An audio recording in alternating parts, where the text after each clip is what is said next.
Today we'll discuss how to set up a custom domain for your APIs deployed via Nitric. Nitric by default will assign you a domain that is provided by the target cloud provider. These look like this and can be hard to remember. So instead, we can deploy our APIs with predefined custom domains. Custom domains provide a more professional image and allow for easier access and use by your clients or end users.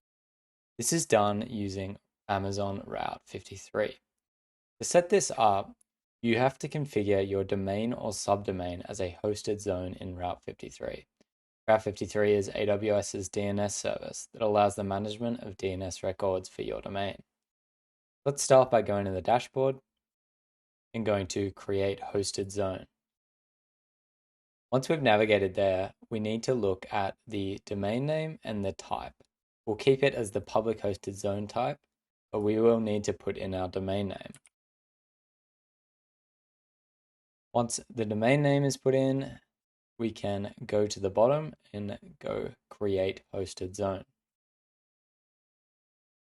This will provide a set of name server DNS records, which you can configure with the DNS provider for your domain. So quickly go over to your DNS provider and set up your name servers. This will vary depending on the DNS provider. So now let's take a look at our code and see how we can configure the custom domain with Nitric. So this is just a TypeScript starter, which is created using the Nitric new command.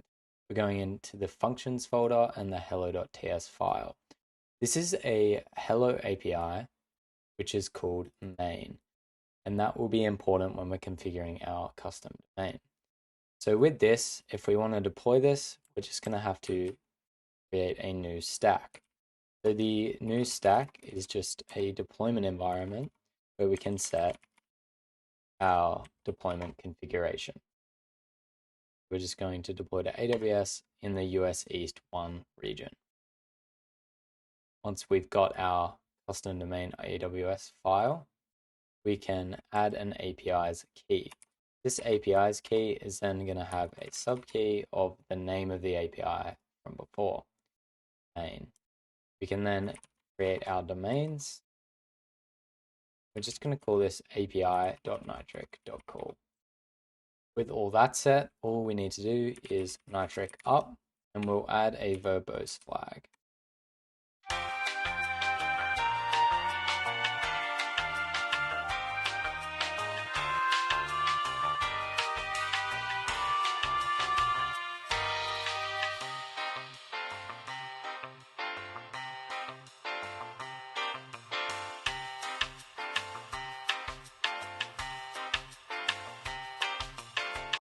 Now that that's deployed, we will be able to access our API via its domain name, which is api.nitric.cool.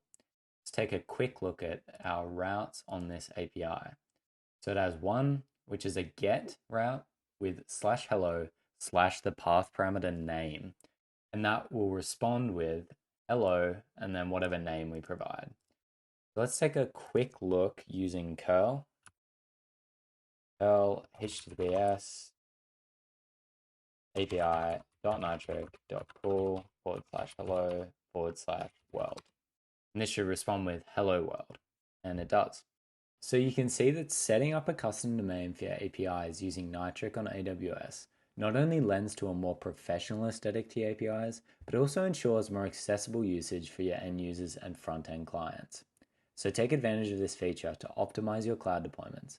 Thanks for watching, and I'll see you in the next one.